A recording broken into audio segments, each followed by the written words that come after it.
Hello दोस्तों, स्वागत है आप सभी का। आज जो है चर्चा हम करेंगे, यदि आपका मकर लगन है तो जो गुरुदेव का गोचर प्रभाव है उसे किस रूप में देखा जाए। देखिए, दो तीन चीज़ें हैं जब हम एनालाइज करने के लिए आए। सबसे पहले हम चलते हैं लगन के आधार पे। ये वीडियो उन सभी जातक जातिकाओं के काम का है जिनके पहले भाव में 10 नंबर लिखा हुआ, या फिर कहीं पर भी आपकी कुंडली में 10 नंबर लिखा है लेकिन वहाँ पे चंद्रमा बैठे हुए हैं। तब चंद्रमा अगर वहाँ बैठते हैं तो वो चंद्र राशि हो जाती है, वहाँ पे ये प्रभाव 50% तक महसूस होंगे। अब देखें, अगर आपकी जन्म लगन 10 नंबर से बनती है तो गुरुदेव के पास डिपार्टमेंट क्या है? 12वां घर, खर्चा, आपका नींद और कहीं ना कहीं विदेश के कार्य हैं या ऐसी चीज़ों की तरफ, आध्यात्म की चीज़ों की तरफ जाने के लिए 12वां भाव हमारी मदद करता है मोक्ष के प्रधान से। इसी प्रकार से गुरुदेव का जो दूसरा राशि है वो 12 नंबर की मीन राशि तीसरे भाव में आती है। तो आपके किसी भी प्रकार के कागजी कार्रवाइयाँ हों, डॉक्यूमेंटेशंस हों, इन सभी चीज़ों को इस पर्टिकुलर लगन कुंडली के अंदर गुरुदेव संभाल रहे होते हैं। अब पहली कंडीशन, क्या वो शुभ भाव के स्वामी हैं? तो अगर हम कहें तीसरे भाव को और 12वें भाव को शुभ नहीं मानते, क्योंकि यहाँ से हम बेसिकली खर्चों को देखते हैं। और तीसरा भाव को इसलिए हम इतना शुभ नहीं मानते क्योंकि ये साहस और पराक्रम का भाव है। यहाँ पे चीज़ों का आसानी से ना होकर उसके प्रति किसी प्रकार से हमें एक अत्यधिक साहस दिखाना पड़ रहा होता है। तो गुरुदेव इस लगन के लिए उतने पॉजिटिव प्लैनेट नहीं माने जाते, लगन के लिए पॉजिटिव प्लैनेट नहीं माने जाते। इस लिहाज से अगर यहाँ पे गुरुदेव आकर थोड़े से पीड़ित हो भी जाते हैं तो कहीं ना कहीं चीज़ों को देखें तो ठीक ठाक आ जाएगा। जब कोई ऐसा चीज़ जो कि डिस्टर्ब कर सकता है वो अगर थोड़ा कमज़ोर पड़ रहा है तो हम ये कह सकते हैं कि हाँ, चीज़ें हमारे पक्ष में हैं, ज़्यादा नुकसान होने की संभावना नहीं है। इसको इस तरीके से देखा जा सकता है। बट इसका दूसरा एक और नज़रिया भी है। नैसर्गिक रूप से गुरुदेव जो होते हैं वो हमेशा ही, भले किसी भी बुरे से बुरे भाव के भी स्वामी क्यों ना हो, परंतु वो अच्छा करने का प्रयास करते हैं। ऐसे स्थिति में एक अति शुभ ग्रह होने की वजह से वो अपनी जो प्रयास है वो यही रखते हैं कि चीज़ों में बेहतरी की जाए। ठीक, अब देखिए दोनों चीज़ों का समावेश करके यहाँ पे समझ लीजिए।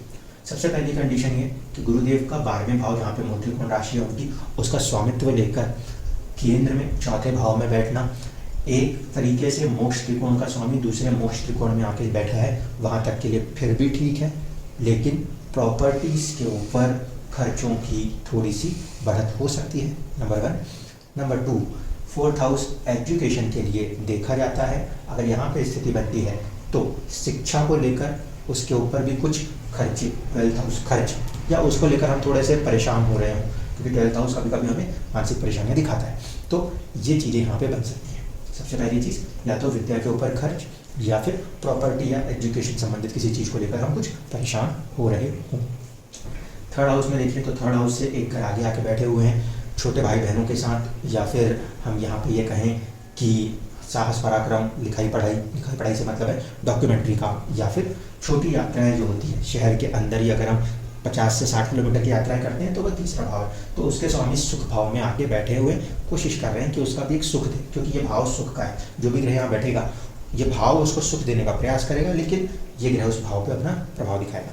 तो अगर इस पॉइंट से समझा जाए, यहाँ पर गुरुदेव का आना हमें बाहर की चीज़ों के ऊपर खर्चा या प्रॉपर्टी संबंधित चीज़ों पर खर्चा या माता के स्वास्थ्य के ऊपर ध्यान देने वाली बातों को बताएगा, नंबर 1।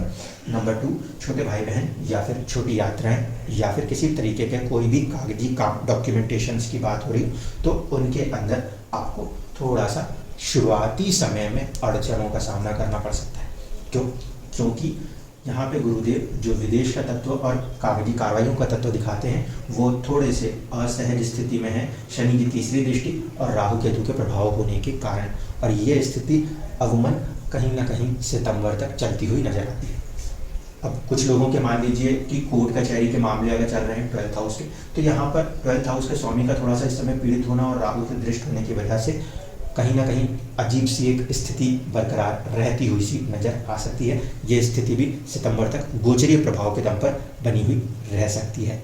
ठीक, अनिद्रा की स्थिति, ढंग से नींद ना आना, ये स्थिति भी कहीं ना कहीं अवमन अभी थोड़े समय के लिए बनी हुई रह सकती है, खासकर तब तक जब तक कि गुरुदेव जो है वो राहु को पूरी तरीके से क्रॉस करके आगे ना निकल जाए, एक सहज अवस्था में गुरुदेव ना रहे तब तक। अब दूसरी बात समझें कि लगन के आधार पर तो हमने ये समझ लिया कि इन दो भाव के स्वामित्व के आधार पर चीज़ें हुई हैं, लेकिन यहाँ बैठ के अब गुरुदेव कर क्या रहे हैं? दृष्टि संबंध से देखने की कोशिश करेंगे तो 12वें भाव पर भी दृष्टि है, दृष्टि संबंध से देखेंगे तो अष्टम पे भी दृष्टि है, और दृष्टि संबंध से देखेंगे तो कहीं ना कहीं दशम पे भी दृष्टि है। गुरुदेव की दृष्टि में अमृत होता है, ठीक है। अब ऐसी स्थिति में कार्य क्षेत्र के अंदर वो कुछ बेहतरी, आपके स्टेटस के अंदर वो कुछ बेहतरी करने का प्रयास कर रहे हैं।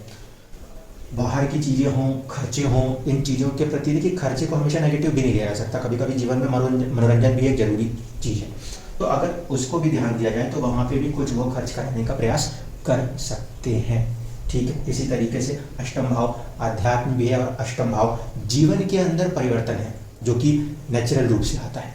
तो यहाँ पर ऐसी स्थिति में वो जीवन में कुछ नए परिवर्तन, नए आयामों को लाने का प्रयास भी करते हुए नजर आते हैं अपने दृष्टि प्रभाव से। अब यहाँ पर क्या हो रहा है कि जो अष्टम है इसके ऊपर शनि राहु दो क्रूर ग्रहों की दृष्टि भी साझा रूप से कार्य कर रही है। ऐसे स्थिति में जितने भी लोग मकर लगन या मकर राशि को बिलोंग करते हैं और साथ ही साथ शादीशुदा हैं, बिलोंग करते हैं और साथ ही साथ शादीशुदा हैं, उनको यहाँ पे थोड़ा सा सावधान रहना चाहिए।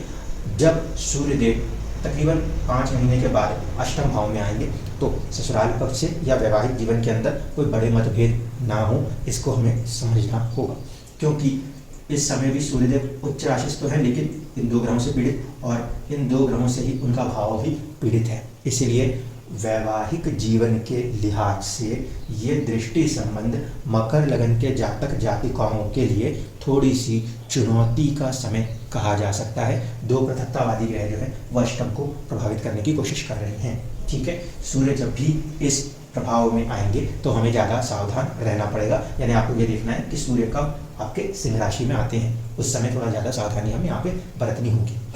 दूसरी चीज़, राहु और गुरु का साथ में बैठना चौथे घर में और दशम पे दृष्टि डालना, यहाँ पे किसी भी तरीके की हेर फेर वाले काम से हमें बचना होगा, नहीं तो फिर वो चीज़ हो जाएगी कि गुरु चंडाल दोष ने प्रभाव कर दिया। क्यों?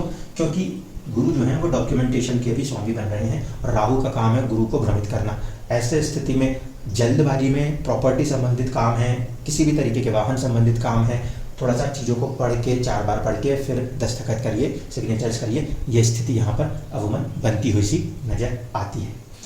साथ ही साथ अगर हम समझने की कोशिश करें तो यहाँ पे जो आपका 4th हाउस है वो, उसके ऊपर शनि गुरु और राहु तीनों ग्रहों का प्रभाव है। ऐसे स्थिति में मन के अंदर अभी थोड़ी सी एक अजीब सी कमोवेश स्थिति बनी रह सकती है, क्योंकि राहु एंजाइटी को दिखाएगा, गुरु ऑप्टिमिज्म को दर्शाएगा और शनि की दृष्टि थोड़ा सा एक नकारात्मकता को या एक चुनौती को भी दर्शाती हुई नजर आएगी। तो मकर लगन और मकर राशि वालों को अपने मनोस्थिति पे काबू रखना होगा, क्योंकि एंजाइटी भी है, ऑप्टिमिज्म भी है, तो कहीं कहीं फियर फैक्टर्स भी मिक्स हो रहे हैं, मिक्स थॉट्स से। जब सितंबर क्रॉस हो जाएगा, सितंबर क्रॉस होने के बाद राहु का यहाँ से हटके साहस पराक्रम भाव में आना, ये एक अच्छी स्थिति होगी। गुरुदेव का यहाँ बैठ के ऑप्टिमिज्म बनाए रखना एक अच्छी स्थिति होगी। शनिदेव अपनी राशि में बैठ के वहाँ पे प्रभाव दे रहे हैं, लेकिन यहाँ पे वो 1st हाउस लॉर्ड होने के कारण कहीं ना कहीं उसके ऊपर कार्य करने की कोशिश करेंगे। तो यहाँ तक चीज़ें सितंबर के बाद थोड़ा सा पॉजिटिव होती हुई नजर आएंगी। अब चर्चा करें कि किस प्रभाव से ये चीज़ें चल रही हैं। तो शुरुआत में गुरुदेव जो हैं, राहु भी अभी इस समय की स्थिति में केतु देव के नक्षत्र से गोचर करते हुए कार्य कर रहे हैं, और केतु जो है वो राहु के नक्षत्र में बैठ के कार्य कर रहे हैं। ऐसे स्थिति में एक स्थिति जो है नक्षत्र परिवर्तन योग जैसी बनी हुई है, जिसका प्रभाव कहीं ना कहीं या तो घर के अंदर या फिर कार्यक्षेत्र के अंदर देखने को मिल सकता है, ठीक है। लेकिन अगर हम बात करें कि गुरुदेव का ये जो गोचर है आप लोगों की कुंडली में इंडिविजुअली कैसे कैसे काम कर रहा होगा, तो उसके लिए आपको क्या करना है? सबसे पहली स्थिति तो ये देखना कि क्या आपकी कुंडली में इस समय गुरुदेव की दशा चल भी रही है या नहीं चल रही, महादशा, अंतरदशा या प्रत्यंतर दशा चल भी रही है या नहीं चल रही। अगर नहीं चल रही तो ये जो रिजल्ट्स हैं ये थोड़े से इंटेंसिटी कम कर देंगे, अगर चल रही है तो इंटेंसिटी की बात होगी। अब गुरुदेव यहाँ तो बैठे हैं, आपकी अपनी इंडिविजुअल कुंडली में केतु देव कहाँ बैठे हैं? क्योंकि जहाँ पे भी केतु की प्लेसमेंट होगी, गुरु की चलती हुई दशा का प्रभाव कहीं ना कहीं उस पर्टिकुलर भाव को प्रभावित करता हुआ नजर आएगा, ठीक है। आपकी इंडिविजुअल चार्ट में केतु जहाँ कहीं पे भी प्लेस्ड होंगे उसको लेकर वो कहीं ना कहीं कुछ कार्य करते हुए नजर आएंगे।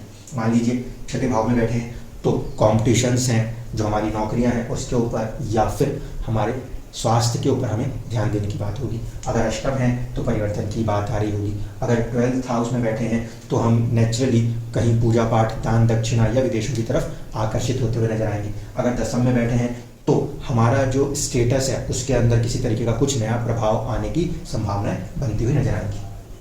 इसके बाद जब हम देखेंगे जून से लेकर नवंबर तक, तो गुरुदेव का गोचर अगले नक्षत्र में होगा, भरणी नक्षत्र, जो कि शुक्रदेव का नक्षत्र है। ऐसे स्थिति में जो गुरुदेव का गोचर है वो कहाँ कहाँ कार्य करने की कोशिश करेगा।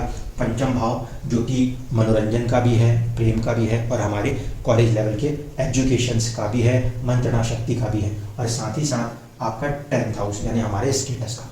तो जून के बाद से नवंबर के बीच के समय में गुरुदेव का जो गोचर होगा वो हो सकता है किसी तरीके के मनोरंजन पे खर्चे कराते हुए नजर आए, या किसी तरीके से आपके स्टेटस को लेकर कुछ नई चीज़ों में एक बल देने का प्रयास करें, एक उन्नति देने का प्रयास करें। इस अवधि के अंदर बीच में ऐसी स्थिति बनेगी जहाँ पे राहु देव जो है वो गुरुदेव को फ्री कर देंगे। तो जुपिटर का जो एक पॉजिटिव एस्पेक्ट है ऑप्टिमिज्म का, उसके साथ हम कहीं ना कहीं नवंबर के आसपास आते आते राहत थोड़ा सा देख पा रहे होंगे। ठीक, इसके बाद जब आगे का गोचर होगा तो वो कृतिका नक्षत्र से होगा। जब कृतिका नक्षत्र से हो रहा हो उस समय मकर लगन के जातक जातिकाओं के जीवन में किसी प्रकार का नेचुरल बदलाव आने की स्थिति बनेगी। अब ये सबके सब बदल जाएंगे ऐसा नहीं है, जिन लोगों की खासकर दशा चल रही होगी उनके जीवन में ये बदलाव की स्थितियाँ ज़्यादा महसूस होंगी। बदलाव किसी भी तरीके से हो सकता है, आपकी नौकरी लग गई, आपका शहर छूट गया, आप कहीं बाहर जाके काम कर रहे हैं, क्यों? क्योंकि 12th हाउस का या 3rd हाउस का जो कि 4th हाउस से हम कहें तो दूर करने की कोशिश करेंगे। ऐसी स्थितियों में ये बैठे हैं तो हो सकता है किसी का विवाह हो रहा है तो किसी को नौकरी मिल रही है, किसी अलग अलग कारणों से अपनी प्लेस को भी चेंज करने की स्थिति आपको बनती हुई दिखाई दे सकती है। अब ग्रह कितना रिजल्ट कर पाएगा ये डिसाइड होता है उसके विक्षोपक बल और अष्टक वर्गों के आधार पर। कई जगहों पे विक्षोपक बल नहीं मिलता तो वहाँ पे हम षडबल का सहारा ले लिया करते हैं। अष्टक वर्ग में ये देखना जरूरी है कि कौन से ग्रह इस गोचर से, यानी कि उस पर्टिकुलर ग्रह के गोचर से शुभ है, कौन उसे पॉइंट्स दे रहे हैं। अगर कोई ग्रह पॉइंट दे रहे हैं और वो अच्छे भाव के स्वामी है तो वो अच्छे भाव भी इस गोचर में रिजल्ट करते हुए नजर आएंगे। इसके बाद एक चीज होती है वो है युति, यानी कि ग्रहों के आपस में संबंध कैसे हैं। अब अलग अलग ग्रह अलग अलग जगहों पे बैठे हुए हो सकते हैं। कुछ ग्रहों पे जो है गुरुदेव की दृष्टि पड़ रही होगी तो कुछ ग्रहों के ऊपर से उनका गोचर हो रहा होगा। अगर जो ग्रह के ऊपर से गोचर हो रहा है या जिस ग्रह के ऊपर दृष्टि पड़ रही है वो मान लीजिए पहले या दूसरे भाव के स्वामी यानी कि शनिदेव है, तो जीवन के अंदर किसी न किसी रूप में आपकी हेल्थ, आपकी पर्सनैलिटी के ऊपर कहीं कुछ पॉजिटिविटी आने की संभावनाएं है। दशा भी पॉजिटिव चलनी चाहिए, ये कंपलसरी है। ठीक, दूसरी चीज़, मान लीजिए गुरुदेव अपनी ही किसी जगह पे बैठे हुए हैं और उन पर दृष्टि पड़ जाए, ऐसे स्थिति में कुछ खर्चे बढ़ने की संभावना है या घर के अंदर के माहौल में थोड़ा सा कई धार्मिक खर्चों की बढ़त होने की संभावनाएं बन जाएंगी। इसी प्रकार से मान लीजिए कहीं मंगल नजर आ जाए तो उस कंडीशन में, क्योंकि यहाँ पे अर्निंग का 11th हाउस के स्वामी और 4th हाउस के स्वामी मंगल होते हैं, तो प्रॉपर्टीज़ के ऊपर, घर बार के ऊपर कुछ खर्चे भी हो रहे होंगे, और साथ ही साथ या तो आपका नेटवर्क, आपका फ्रेंड सर्कल या आपके कमाई के साधन में वृद्धि की कोशिश करेंगे।